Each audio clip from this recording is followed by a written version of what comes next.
You got a special birthday coming up, right? Right, January 11th. So how do you feel? Like 100 years old.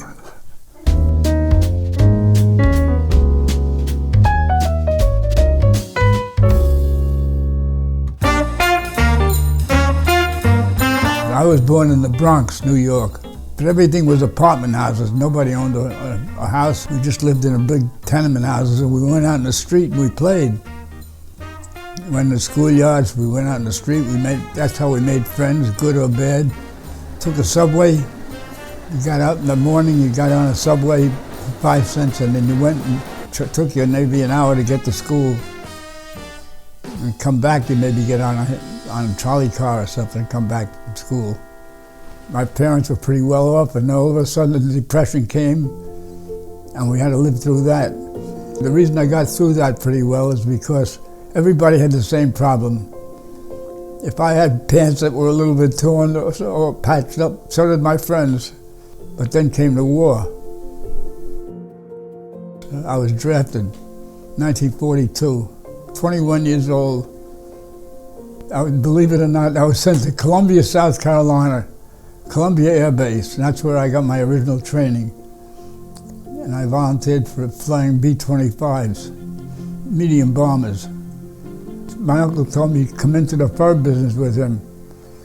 He was a manufacturing furrier in New York.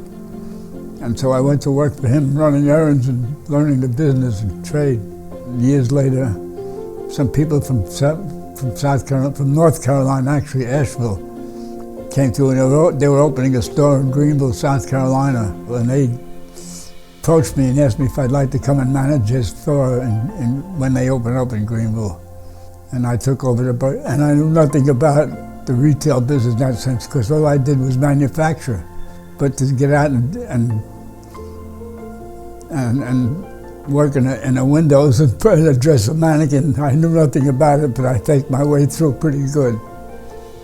Because when a woman wanted to wear a nice fur coat, because she's going to something special in Greenville, there was nowhere to go. And I went ahead and made arrangements to open my own shop, and I borrowed money from everybody I could find and opened my own business. That was a man by the name of Christy Prevost, owned the Prevost building on the corner of North Main, across from where the Hyatt is now, who, by the way, the Hyatt came to me and asked me whether they should come into Greenville or not. They didn't know if Greenville could handle a Hyatt in those days, and I explained to them. I took them to my vault and I showed them that I had thousands of furs that I was taking care of during the summer for all the people that moved there from Detroit and Chicago and everywhere. And they didn't believe there were that many people in Greenville that would be wearing furs. And I said, these people come in here and they have friends and they want to visit and they don't want to go to a little $10 motel room. They want a decent hotel. And I'm firmly convinced that I sold them on coming in. I made good friends, the right people. Max and I became very friendly. He was very qualified for that statue on Main Street. He did a lot to build up Greenville. Well, it's amazing. You know, people were just talking to me today about Botany Woods and places like that.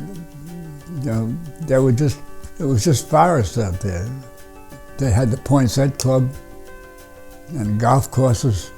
People started playing golf, and then Furman became well known. You know, and Clemson became well known. It's just hard to realize what changed. Just to look around.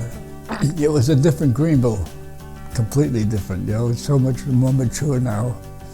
People from all over the world, as you know, because of the growth. These big companies coming in and bringing in people with them and then paying them and working salaries. They were making good money and they wanted to live well. What is it that helps you stay healthy?